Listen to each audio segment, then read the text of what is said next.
Bonjour, mon nom est Léo Podvin-Gagnon. Pour ma part, aujourd'hui, je vais vous expliquer l'émission d'un corps noir, l'émissivité, les spécificités optiques des caméras thermiques et finalement, je vais vous introduire à notre protocole pour l'expérience de la semaine prochaine.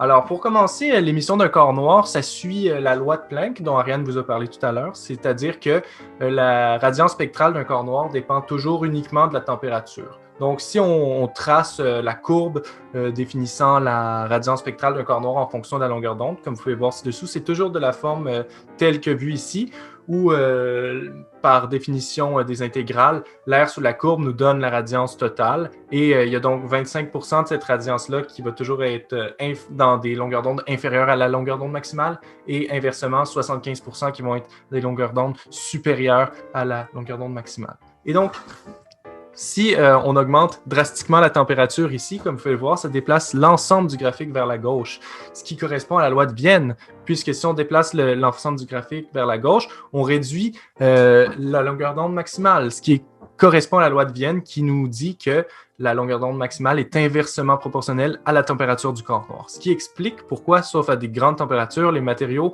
ont une radiation thermique qui est invisible, puisque cette dernière est dans un domaine de longueur d'onde qui est infrarouge, plus grand que celle de la lumière visible, donc qui est invisible. Pour continuer avec l'émissivité, donc il n'y a aucun matériau qui se comporte réellement comme un corps noir.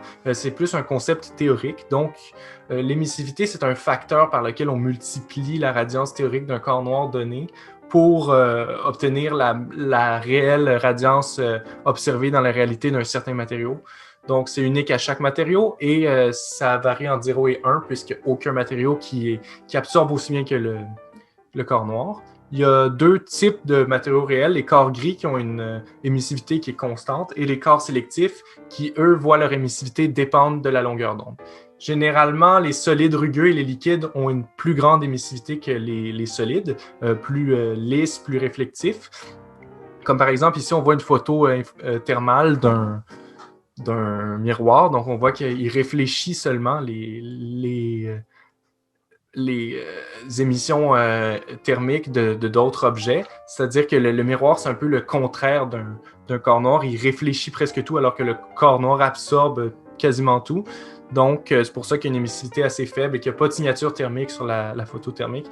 Et également, la majorité des matériaux ont une émissivité qui se rapproche de la valeur maximale de 1 dans la zone de plus haute longueur d'onde, donc dans l'infrarouge, qui confirme la prédiction du concept de corps noir que à petite température, les matériaux vont avoir une émission thermique qui va être invisible dans le domaine de l'infrarouge. Pour continuer, pour comprendre les spécificités optiques qui affluent sur les caméras thermiques, eh bien, il faut comprendre le fonctionnement d'une caméra numérique puisque les caméras thermiques sont des caméras numériques. Donc, une caméra numérique, c'est un capteur formé de pixels, des cellules photovoltaïques qui captent la lumière et la transforment en image numérique. Donc, une des spécificités des caméras thermiques telles que la nôtre, c'est que les pixels sont très peu nombreux.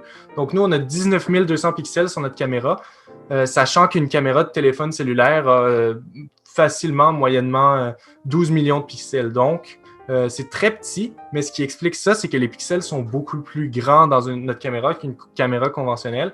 Et ça, c'est parce que la caméra doit capter une plus vague intervalle de longueur d'onde de lumière, puisqu'elle doit se rendre à l'infrarouge. Et puisque ça fonctionne comme ça sous-entend que ça peut aussi capter la lumière visible. Et ça pourrait interférer avec les images thermiques produites par la caméra. Et c'est pour ça qu'on a ici une lentille en germanium qui directement empêche la lumière visible de rentrer. Elle permet uniquement aux longueurs d'onde infrarouges de rentrer dans l'objectif. Et vous pouvez voir ici un petit schéma qui montre que eh ben, si on a des gros pixels comme dans une caméra thermique, on ne peut pas se permettre de faire un capteur de même taille avec autant de pixels. Tout simplement, vu que chaque pixel va prendre plus d'espace et il faudrait faire des plus gros capteurs, ça serait plus coûteux, plus fragile, plus volumineux, moins pratique, surtout considérant les applications des caméras thermiques qu'Ariane a mentionné tout à l'heure. Donc, c'est pour ça qu'il y a des gros capteurs. Donc, si on peut conclure, ça serait de dire que on voit vraiment que les matériaux, les matériaux réels suivent le modèle prédit par le corps noir qui est très pertinent, même s'il est théorique et parfait.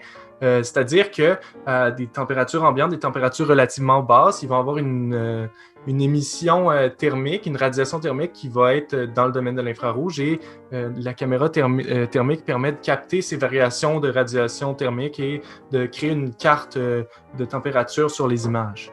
Donc, pour observer et tester ça, ça serait intéressant dans le premier protocole de placer de la glace, une masse de glace fixe dans une masse d'eau fixe, observer avec la caméra et répéter pour plusieurs températures, puis ça nous permettrait de mesurer les températures d'équilibre avec la caméra, avec la thermodynamique, pour tester la précision des mesures de température de la caméra à différentes températures données. Donc, merci beaucoup de nous avoir écoutés.